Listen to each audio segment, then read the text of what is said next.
Karena apa yang pernah saya janjikan kepada tim Pak Gianto. Mengapa saya dengan Pak Gianto ini mungkin perlu latar belakang. Saya dengan UNER atas nama Ketua Umum Badan Musyawarah Perguruan Swasta Pusat sudah MOU dengan Pak Gianto di depan Menteri di waktu Munas di Palembang.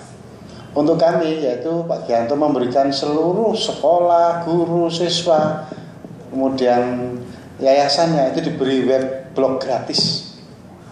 Dan alhamdulillah sekarang guru itu sudah mencapai 17 juta pengunjungnya dalam 2 tahun Pak ya. Nah aspek itulah terus kemudian Pak gimana kalau LPTNU bisa kita seperti itu kan gitu. Alhamdulillah kami juga serius. Kebetulan kita semua juga sudah serius. Maka dalam rangka visitasi ini bagaimana kalau kita buat action plan Pak. Action plan supaya apa yang tadi itu sudah muncul, yaitu membuatan citra, mulai sudah membuat membuat brosur online, membuat macam-macam yang online, bahkan termasuk radio streamingnya, video streaming yang kita sudah mulai online. Jadi tadi katanya Lampung Pak begini, karena kita belum bangun, jadi gimana kalau kampusnya di kampus Langitan gitu. Ya kenapa tidak? Ini masih sah, sudah bisa. Hanya bentuknya kita istilahkan kampus Langitan. Itu kita punya terminologi. Nah mungkin kita perlu kesepakatan. Karena ini cloud system, saya sudah MOU Pak BNPS Pusat dengan Telkom. Hasilnya adalah seluruh sekolah kita beri connecting in the school itu gratis, beri wifi gratis seluruhnya. Sudah sekian ribu. Nah ini nanti kita akan coba dengan kemarin sudah dikontak ya Pak kami dengan Indosat, sehingga nanti otomatis di kampus-kampus kita itu dikasih titik oleh Indosat supaya satu dengan kampus yang lainnya itu bisa komunikasi, tapi tidak melalui internet, tapi melalui fiber optik, dan dia yang sudah masang nanti. Nah cita-cita ini mungkin hanya saja satu tadi syaratnya. Kami ingin tahu komitnya NU. Saya bilang kalau Kiai itu di sini tuh biasanya A, insya Allah yang lainnya A. Nah terkait dengan itu Pak, kami mencoba bagaimana kalau kita action plan kan. Ini untuk karena ini kalau bisa pada waktu visitasi Pak, ini sudah kita tayangkan. Gitu. Kami ini loh Pak, punya kami sudah cloud semua. Data-datanya calon mahasiswanya memang sudah ada. Ini. Nah, sehingga bagaimana kalau kita dalam 1 tahun ini kita targetnya tuntas Pak, 1 tahun. Nah nanti mana yang Bapak bagiannya apa, mungkin Bapak penyediakan foto-foto kampus atau visual-visual atau data-data itu nanti bisa kita sharing dan tidak perlu datang ke Jakarta, cukup lewat email saja kita bisa lakukan. Jadi ini kita mulai November besok tanggal 1 sudah kita actionkan. Karena persiapan kerjasama sudah dilakukan. Nanti kami tim implementator akan rapat hari Selasa. Kami akan rapat di Surabaya. Kita kontrak 2 rumah di sana. Untuk karena kerja IT itu memang nggak bisa siang-siang itu malah lelet. Maka kami siapkan untuk yang bisa sarungan sampai tengah malam sampai pagi. Kita siapkan di sana. Termasuk di rumah Bogor ini saya sudah setting untuk base campnya itu. Jadi tidak. Karena Pak kita tidak perlu server. Kalau dulu perlu server harus di PBNU.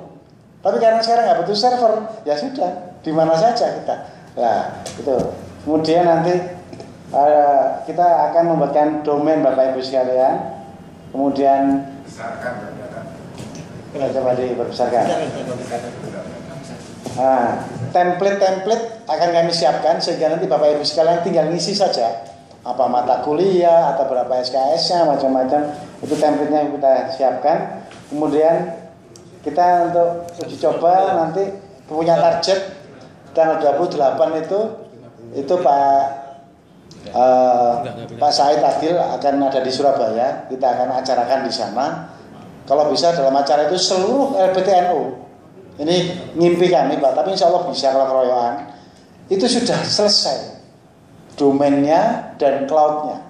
Bisa Pak ya 28 November ini 1 bulan. Asal dokumennya lengkap. Nah bisa Pak, asal dokumen Bapak Ibu sekalian lengkap. Yang lengkap satu Pak. Ya. Izin pendirian itu yang lengkap. Oh iya. Nah, nanti alamat sementara. Siapkan dulu, Pak. Alamat sementara tolong dicatat di situ. Di. Ya. Di. Oh iya, dokumennya Pak. Ya. Oh ya. Apa saja? Ya. Dokumen yang diperlukan adalah Bisa dilihat dari webnya perguruan tinggi itu loh. Buat domain ACID itu membutuhkan pendirian. Oh, skopnya apa gitu. Kemudian masuk ke ini. Mas Raunu itu. ini Unu Lampung, Pak. Ya. Dia lari karena dikejar gajah. Ya, jadi secara umum domainnya itu adalah KTP penanggung jawab, KTP pimpinan penanggung jawab, terus kemudian pendirian, terus kemudian SK pendirian, terus surat kuasa untuk menguruskan SK pendirian apa maksudnya Pak? pendirian institusi tersebut. Tapi kalau misalnya enggak, surat apapun yang Itu yang tidak ada. Ya, kita akan siasati ya atas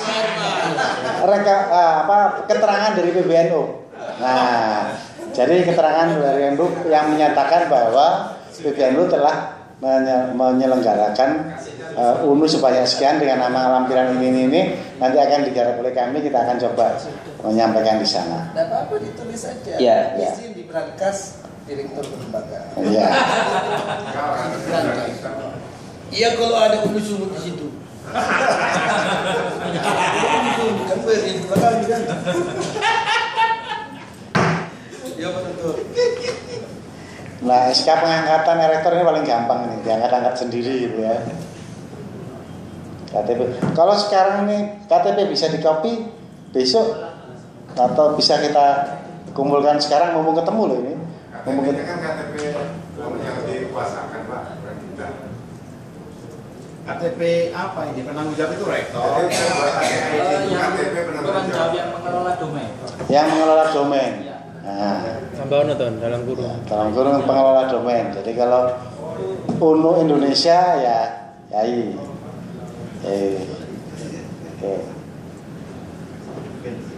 Nah, nanti mungkin dari PBNU akan membantu yang terkait dengan itu. Kita akan coba disiapkan redaksinya. Nah, yang nomor 2 itu. Iya. Belum jelas. Itu perlu dipertanyakan Pak. Ya. Rektor itu siapa yang mengangkat itu Pak? Apakah ya PBNU? Nah, ya sudah, berarti kan berarti semuanya ada di PBNU ini ya. Hanya kecuali KTP masing-masing kan. Nah, jadi nanti SK rektor dari PBNU, kemudian surat keterangan sudah berdiri tapi belum keluar SK-nya. Nah, itu juga dari PBNU, sehingga kami dari aspek teknis bisa memprosesnya. Oke Bapak Ibu sekalian, itulah yang terkait dengan di hadapan kita, cloud system yang besok akan kita tayangkan dan akan kita pamerkan. Kalau perlu Pak, saya malah ada peresmian launching gitu, soft launching gitu ya, soft launching. Bisa nggak itu kita tampilkan itu soft launching? Sehingga Pak Menteri itu sudah secara resmi menyatakan bahwa NO go to cloud soft launching, bukan soft launching, peletakan batu pertama lah istilahnya. Peletakan batu pertama PT NO go to cloud oleh Menteri.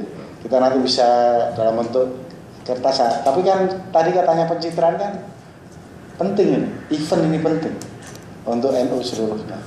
Nah, sehingga nanti kita semuanya tanda tangan sebagai bentuk komitmen. Kalau memang oke, hari ini malam ini kita bisa siapkan dalam 2-3 kertas, semuanya nanti akan tanda tangan untuk melakukan NU cloud system. Ini pengantar dari saya, dari kami. Mungkin ada tambahan dari Pak Amam? Selesaikan dulu. Oh ya. Atau begini aja Pak Fantoni. Ya. Soal kelengkapan itu kan kalau nggak sekarang kita bisa kirim melalui scanan kan begitu. Ya. Yang penting sekarang dibuatkan draftnya, semacam soft launching atau pemberitahuan kepada Pak Menteri. Nanti setelah Pak Menteri mendengarkan paparan singkat dari pihak kita, saya bilang pihak kita saja ini. Siap. Apakah beliau berkenan untuk memberikan pencitraan tadi dengan tanda semuanya atau tidak, itu dinilai setelah tadi aja.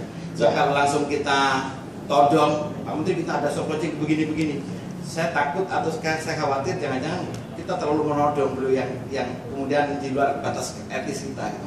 Saya kira draftnya harus sampai dialurkan, dibit sekarang.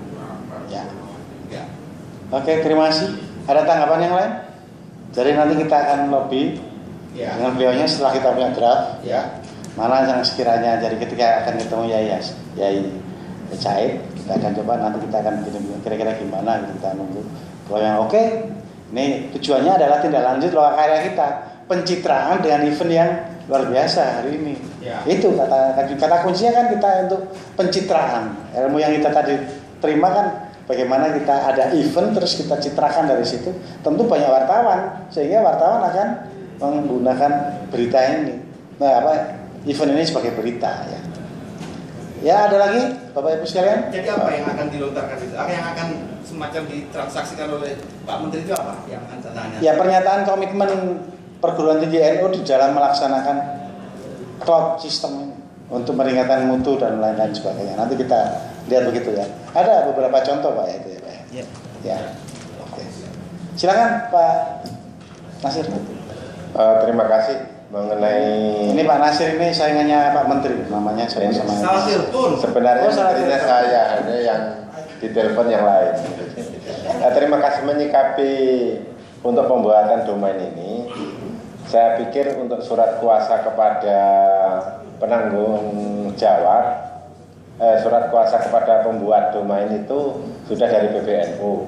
SK pendirian itu disiasati oleh PBNU. Terus kuas kepada SK rektor itu kan dibuat untuk kepentingan ini aja. Itu dari PBNU aja karena semua badan hukumnya kan PBNU. Jadi enggak, meskipun ejak-ejakan hanya untuk keperluan ini. Yang terakhir hanya penanggung jawab domain itu kan masing-masing perguruan tinggi. Siapa pendiri ini semua kan sudah ada. Nah itu KTP-nya aja yang diminta kan gitu. Jadi kita nggak perlu repot-repot lagi gitu. Terus semua kebutuhan kaitannya ini itu main lewat email. Semua email pendiri UNU-nya ada di Pak Hanif semua. Jadi nggak perlu nanya satu-satu kepada Pak Hanif, semuanya selesai. Jadi kita itu hanya KTP sama Pak Hanif semuanya selesai. Nah gitu. Kemungkinan itu. Kalau ada yang dipertanyakan yang lain selain masalah ini, kami ada bertanya Pak Hanif.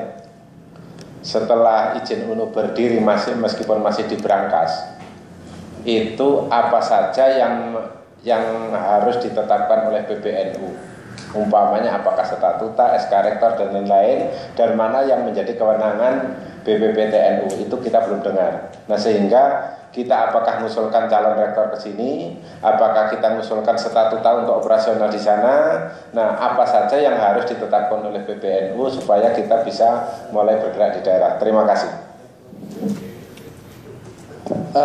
Baik, saya mohon izin mau jawab Pak Muhammad Nasir. Gini, bagi PTNU yang berdasarkan yayasan itu adalah hak yayasan untuk mengangkat rektor. Tapi bagi PTNU yang berdasarkan Badan Hukum Perkumpulan NU itu wajib diangkat oleh PBNU, baik BPP PTNU-nya maupun rektornya, gitu. Karena begitu izin keluar, ada banyak perguruan tinggi NU yang tidak perlu saya sebutkan. Itu PCNU-nya dan PWNU-nya ngangkat rektor, gitu. Tapi saya ceritakan saja, Kalimantan Timur itu diangkat oleh PWNU-nya di SK-kan. Saya bilang, tidak benar, harus ubah itu. Panjenengan harus mengajukan kepada PBNU. Ya. Akhirnya dilantik ulang, gitu. Di SK-kan oleh PBNU. Kemudian PBNU melantik rektor kemarin tanggal 28 Desember. Rektornya kebetulan tadi hadir. Beliau adalah mantan Wagub Kaltim. Nah, hal-hal yang seperti itu mohon diperhatikan betul supaya PTNU itu adalah memang milik Badan Hukum Perkumpulan, bukan milik PBNU. PBNU hanya melantik saja. Begitulah PTNU ini, ya, semuanya itu adalah bisa berhimpun di dalam LPTNU. Ya. Tapi yang berdasarkan Badan Hukum Perkumpulan inilah yang memang betul-betul harus di-SK-kan oleh PBNU. Mungkin itu yang harus Jadi panjenengan harus mengajukan permohonan kepada PBNU untuk mengangkat BPP PTNU. Kemudian setelah BPP-nya itu mengangkat, harus sepakat siapa rektornya, dan rektor itu diajukan oleh BPP PTNU-nya itu. Gitu. Dan itulah yang kemudian dijadikan dasar pembuatan SK. Berdasarkan rapat BPP PTNU menetapkan si A sebagai rektor, gitu. Berdasarkan rekomendasi PWNU, gitu, untuk pengangkatan rektornya. Nah, seperti itu. Nah, mohon itu diperhatikan betul untuk pengangkatan rektor, ya. Terima kasih Pak Anip. Ya. Berarti daerah mengusulkan BPPT 1. BPP PTN. BPP UNU Lampung. Ya, BPPT. BPP UNU Lampung. BPP UNU Lampung. Terus kita membuat permohonan rektor, diusulkan oleh BPP. Ya. Terus semua aturan itu kan harus dimasukkan dalam statuta. Pertanyaan saya, statutanya itu ditetapkan oleh BPP atau dikirim ke PBNU, Pak? Gini, statuta, ya, statuta perguruan tinggi, renstra perguruan tinggi itu nanti saja. Panjenengan punya organisasi dulu, punya pimpinan dulu, gitu. Baru kemudian memikirkan mengajukan statuta dan lain sebagainya. Statuta kalau menurut saya itu adalah ditetapkan oleh BPP. Nanti kita buatkan aturannya. Bukan diinikan oleh PBNU, gitu. Semuanya BPP. Dan BPP itu punya kewenangan yang sangat luas sekali. Sama persis seperti yayasan. Nah, itu ya Pak Nasir. Cukup. Monggo Pak Misran. Sikat-sikat saja. Penentuan BPP. Nah, itu dari mana? Selama ini kami kan ada buat dari PBNU ada, dari PWNU ada. Gini, struktur BPP PTNU itu, BPP UNU Sumatera Utara itu terdiri dari satu, itu adalah Dewan Pembina. Strukturnya kayak apa? Terserah panjenengan. Ya, yang pasti mohon dimasukkan dari PBNU, terutama ketum, ex officio, ya, kemudian sekjen, kemudian ketua tim aset, dan siapa lagi, terserah di Dewan Pembina. Kemudian di bawahnya itu Dewan Penyantun. Cari pengusaha, ya, yang bersedia mendermakan sebagian hartanya kepada panjenengan, kepada UNU. Kemudian cari juga orang yang bisa memberikan akses kepada sumber dana, walaupun tapi punya kuasa misalnya untuk membantu. Itu monggo, strukturnya terserah. Kemudian Dewan Pengurus. Dewan Pengurus ini monggo silahkan dari PW, PC, NU masukkan di situ sebagai pengelola, gitu ya. Nah, itu antara lain gambaran. Dan yang paling penting sebanyak-banyaknya itu cari betul adalah Dewan Penyantunnya itu. Kenapa? Dewan Penyantun itulah yang bisa diharapkan untuk menyantuni. Kalau perguruan tinggi, ya, yayasannya itu miskin, biasanya suka minta duit sama perguruan tingginya, sama rektornya. Keluarin duit buat yayasan, gitu. Nah, tapi kalau yayasannya kaya, itu harus memberi, gitu. Nah, kita mencari, kan lebih baik al-yadun ulya khairum min yadis sufla, gitu. Oleh karena itu yayasan harus kuat. BPP PTNU itu harus kuat sehingga bisa menyantuni betul kepada universitas. Kalau tidak, maka universitas tidak akan leading dan tidak akan mampu bersaing dengan baik. Cukup, Pak. Monggo, Pak. Dari Pak, sedikit Pak. ya sebentar, ini sejak tadi ini. Monggo Pak. Terima kasih Pak dari Kaltim, Kalimantan Timur. Ya. Ada beberapa hal memang yang perlu diklarifikasi dalam persoalan misalnya apa yang menjadi kewenangan dari BPP PTNU ya sama dengan BPP di BPPNU di masing-masing Universitas NU. Itu yang pertama. Kemudian yang kedua bahwa memang pengangkatan rektor kita sempat menjadi perdebatan kita di Kaltim ya, UNU Kaltim. Persoalannya pertama adalah karena awal-awal kan kita tidak jelas tadi kewenangan apa yang harus dilakukan oleh PWNU melalui BPP di UNU Kaltim dengan di pusat melalui BPP PTNU itu. Nah yang jadi persoalan kan begini, kalau kemudian yang kita pahami bahwa proses pengangkatan rektor itu dilakukan di BPP UNU dengan karena di sana ada senat dan lain sebagainya, kemudian peng-SK-an dan pelantikannya oleh PBNU itu sebenarnya yang kita sangat setuju ya dari Kaltim, karena bagaimanapun kan yang tahu dalam hal ini prosesnya kan adalah di senat di universitas yang bersangkutan gitu. Jadi tidak langsung dari PBNU. Nah kesan yang seperti ini mesti juga dijelaskan kepada UNU yang lain, karena proses itu kan berada di tingkat lokal, desentralisasi. Kalau kemudian SK-nya kemudian pelantikannya oleh PBNU itu iya, itu pasti. Dan kita kan tadi sudah ada penjelasan bahwa sekarang oke lah kemudian kita berada di bawah badan perkumpulan karena ada persoalan krusial misalnya konflik dan lain sebagainya. Itu ada dua hal yang sangat penting, bahwa kita udah sepakat semua aset yang kita terima di BPP UNU Kaltim itu menjadi bagian dari BPP PTNU kan, satu. Kedua, kita sepakat sih kalau kemudian ada konflik, penyelesaiannya itu adalah di PB.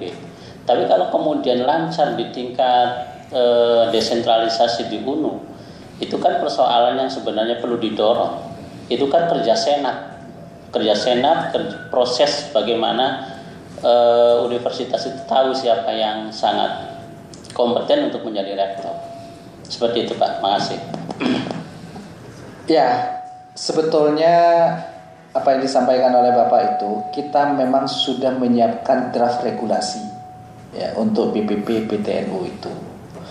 Tapi karena membuat organisasi di lembaga otonom di PBNU itu harus berdasarkan keputusan muktamar, jadi kita tahan dulu.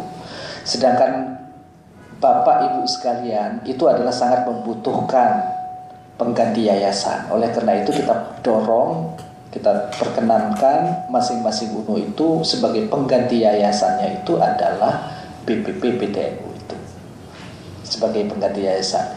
Dan sambil menunggu muktamar ditetapkannya keputusan bahwa PBNU nantinya juga akan mendirikan BP PTNU yang menaungi badan-badan hukum perkumpulan itu.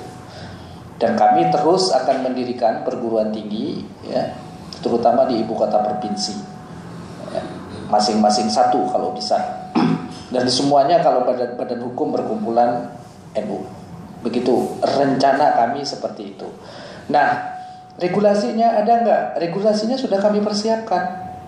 Dan kebetulan Prof. Mujib juga sudah membantu kami untuk mempersiapkan regulasi BPP PTNU itu sebagai pengganti yayasan.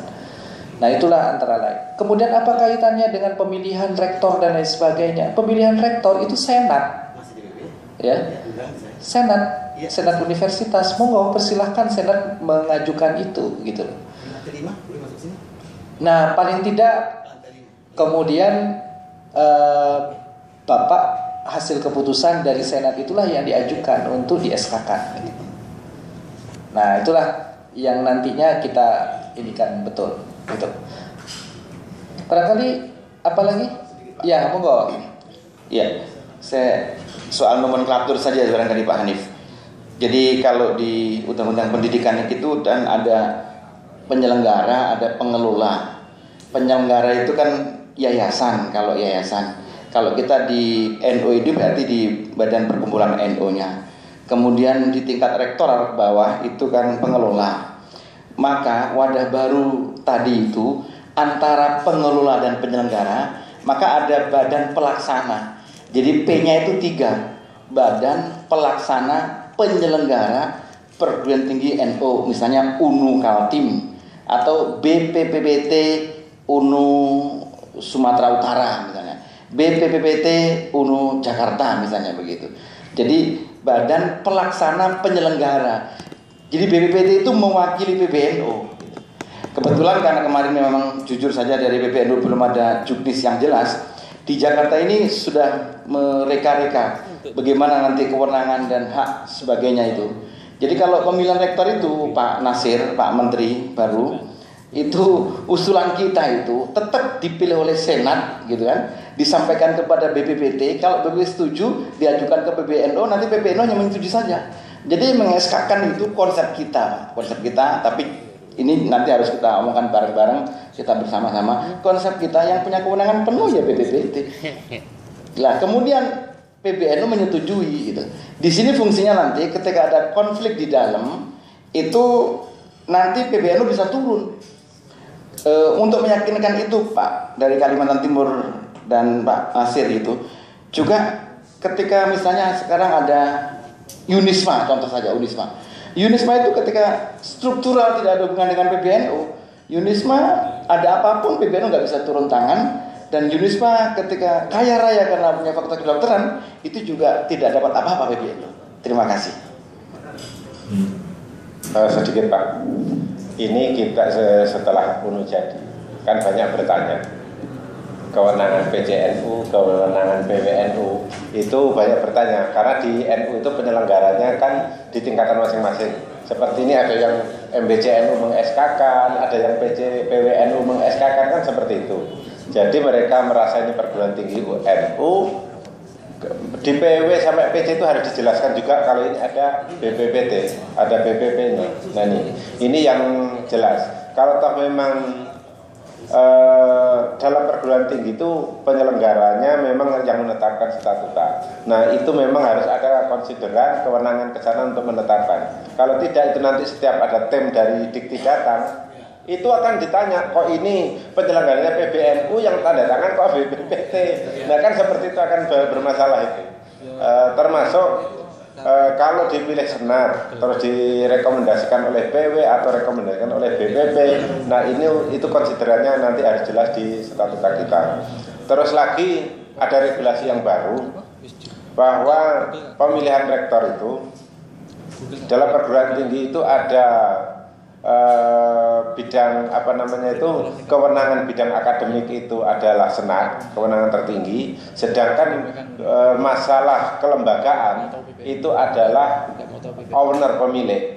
Itu seperti di Sumatera Utara juga yang memilih rektor juga sekarang sih masih Senat, tapi aturan-aturan yang baru Senat itu hanya memberikan pertimbangan tertinggi di bidang akademik. Sedangkan untuk masalah manajemen, masalah kelembagaan itu adalah penyelenggara itu. Nah, regulasi seperti ini perlu kita tangkap. Apakah yang milih itu nanti Senat punya kewenangan sampai ke rektor atau dia hanya memberikan kebijakan akademik tertinggi. Nah, kita harus mengikuti regulasi yang baru. Itu Pak, terima kasih.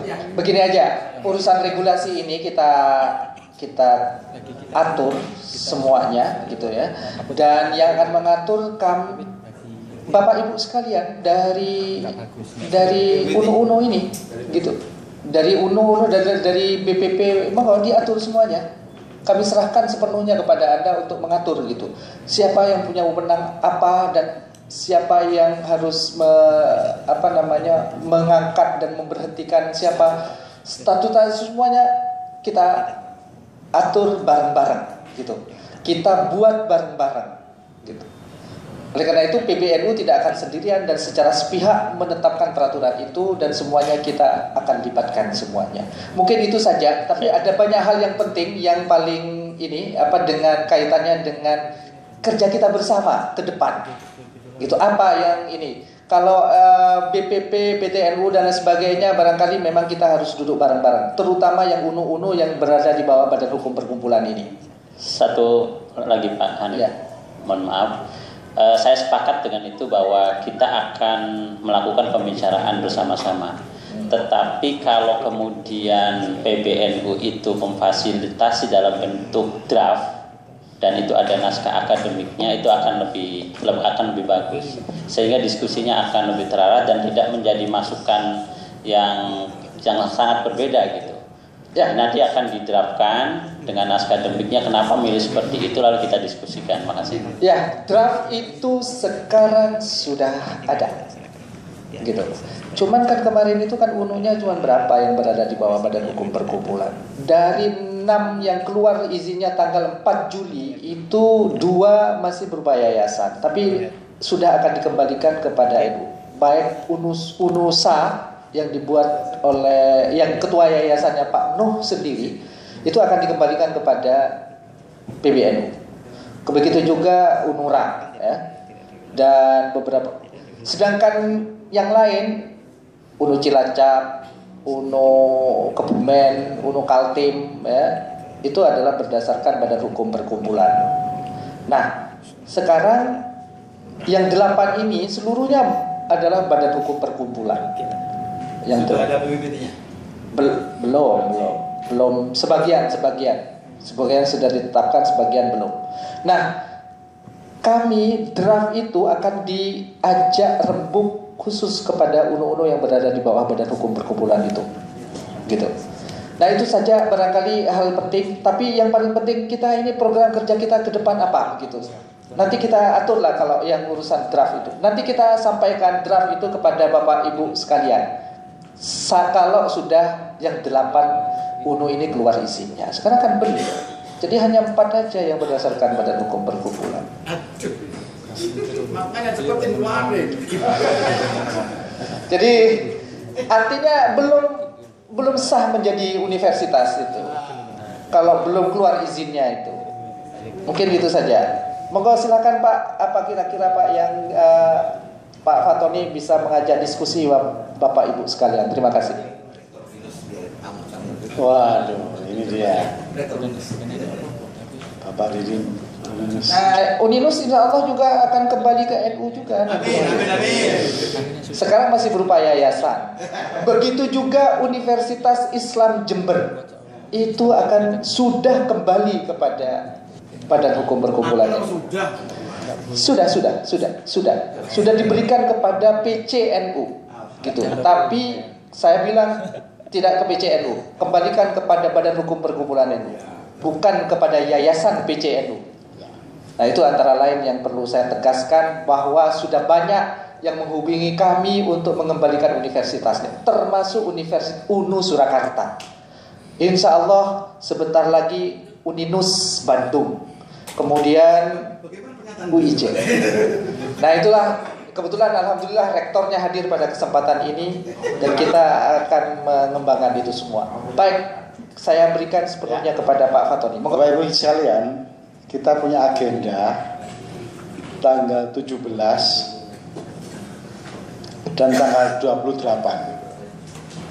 Di situ ada acara yang di tanggal 17 itu acaranya Universitas NU Kesehatan di Kepanjen Malang. Itu yang akan mengundang kita karena mereka juga ada telekonferensi dengan Eropa dan dengan beberapa negara. Tapi beliaunya bersedia apabila ditempati untuk kita melakukan tidak lanjut kegiatan hari ini. Demikian juga yang di Sidoarjo, itu tanggal 28 November.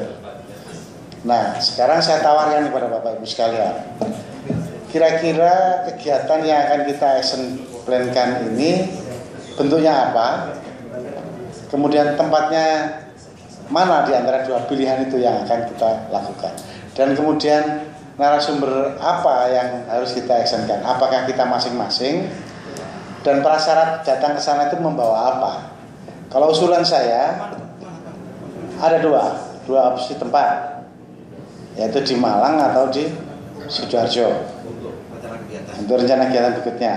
Kemudian kedua, dalam rangka tindak lanjut pencitraan ini, dalam acara itu juga kita sudah menerima materi-materi, foto-foto atau dokumen-dokumen yang sudah kita tinggal uploadkan ke dalam GoToCloud ini. Karena ini ada kaitannya, kami jalan terus Pak ini, ya ada atau tidak ada itu kami jalan terus. Itulah, monggo nanti tanggal. Nah, kalau saran saya kita adakan action kegiatan ini tanggal 16-17 itu, yang akan ditanggung sepenuhnya oleh Universitas Ilmu Kesehatan Kepanjen Malang. Kami sudah komunikasi dan sangat bersedia.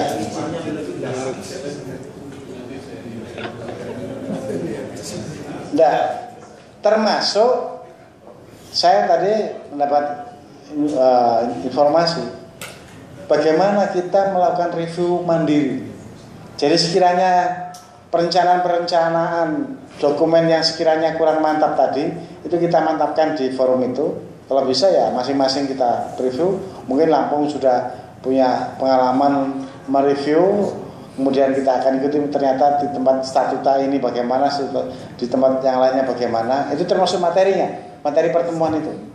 Ya, sehingga nanti kita tidak ada alasan lagi dan segera, karena Pak Hermawan sudah seperti itu tadi, sudah waktu turun, Pak kalau minggu depan itu teman-teman sudah selesai kan, berarti sudah cepat Pak. Kalau ya tunggu saja dokumennya gimana, nanti akan kami segera visitasi berdasarkan dokumen yang sudah sempurna.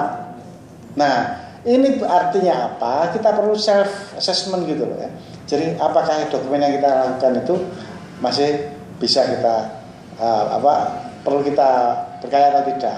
Saya memang ada beberapa contoh dari UNES Semarang. Ada seluruh beberapa program studi yang sudah memang akan berinternasional. Bisa kita nanti saya email, kita sebarkan email itu, kita contoh bentuk pembelajarannya dan lain sebagainya itu.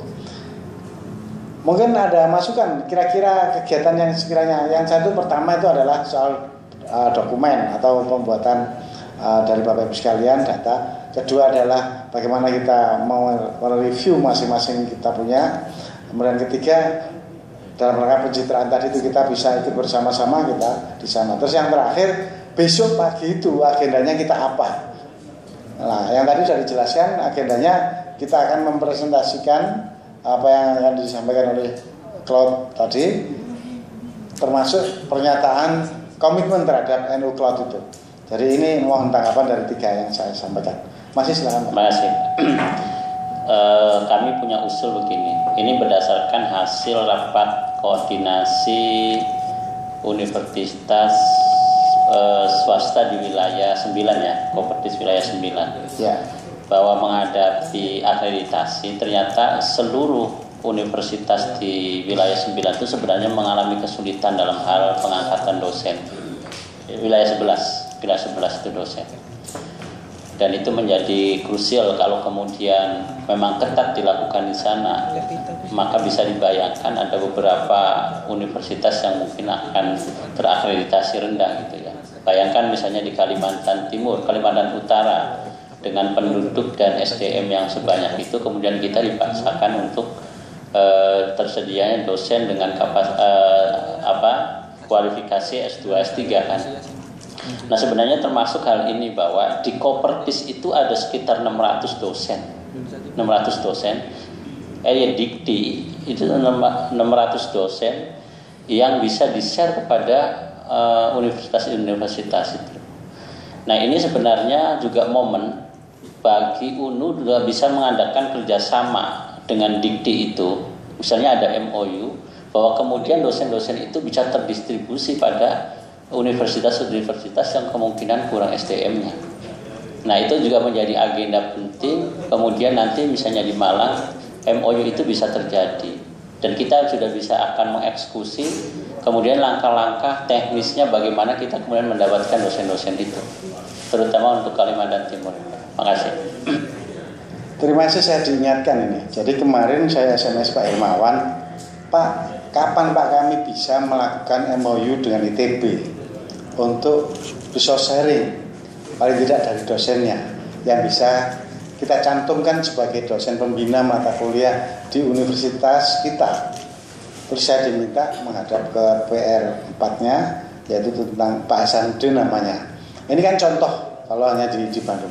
Oleh karena itu, kalau bisa dalam forum besok itu Bapak pulang juga dalam rangka persiapan itu sudah mencoba pendekatan kepada perguruan tinggi. Kami juga dengan UNER sudah mulai, sudah ini kita sudah buktikan mana universitas-universitas yang di sekitar kita, Bapak dan Ibu, yang sekiranya perlu di-MOU-kan.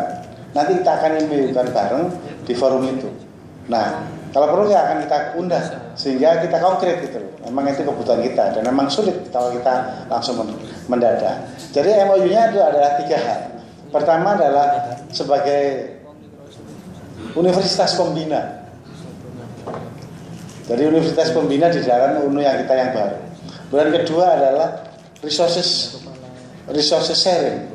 Apakah labnya, apakah lahannya, apakah dosennya. Kemudian yang ketiga adalah mungkin beberapa daerah itu sudah mulai menggunakan pendaftaran mahasiswa baru secara bersama-sama secara online. Itu bisa juga share. Nah, jadi itu ini masukan bagus yang kapan, apakah tanggal 16-17 atau tanggal 27-28. Yang jelas ada 3 agenda tadi tambahan Bapak, yaitu kerjasama kalau bisa kita sudah mulai. Dan kalau bisa MOU, tentu saja MOU-nya kan PBNU Pak ya.